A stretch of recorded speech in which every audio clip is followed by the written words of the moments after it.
আস্তে আস্তে। পেয়ারা পাড়তে যাব, কিন্তু এই সাইডে কাদা, এই সাইড দিয়ে যাওয়া যাবে না। আর আমার মেয়ে এই যে বদমাইশি করছে। তারপরে আবার এই সাইড দিয়ে চলে এলাম পেয়ারা পাড়তে। আর পেয়ারা গাছটা এমন একটা সাইডে লাগানো হয়ে আছে পুকুরে, সাঁতার কেটে যায় না, একটু গাছ গাছালি পেরিয়ে করে আসতে হবে। আমার মেয়ে ফুলের তো সেটাই বলছি ওকে আমি।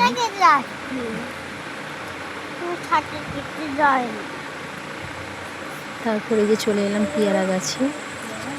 এই যে দেখুন কত পেয়ারা হয়েছে। না না, ওটা কাঁচা, ওটা কাঁচা, ওটা পরে দাঁড়াও। এই বছর একটু লেটেই পাকছে পেয়ারাগুলো, প্রত্যেক বছর একটু আগে আগে থেকে যায়।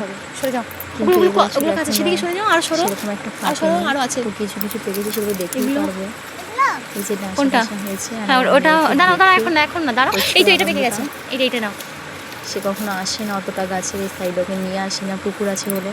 মুছে নাও জামাই, মুছে নাও। বায়না করতে ওকে একটু নিয়ে এলাম। আর পেকেছে এই তো একটা পাতা, এসে একটা পাকা পেয়ারা পেয়ে গেছি। তারপরে এটা একটা পেকে গেছে, এটা পেড়ে নিল।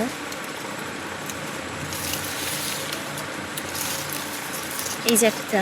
এগুলো এখন একটু একটু কাঁচা, এটা মিষ্টি হবে, মিষ্টি, কিন্তু একটু পেড়েই করে একটা, বেশি পারবো না। পোকা আছে নাকি দেখে খাও। মিষ্টি লঙ্কা,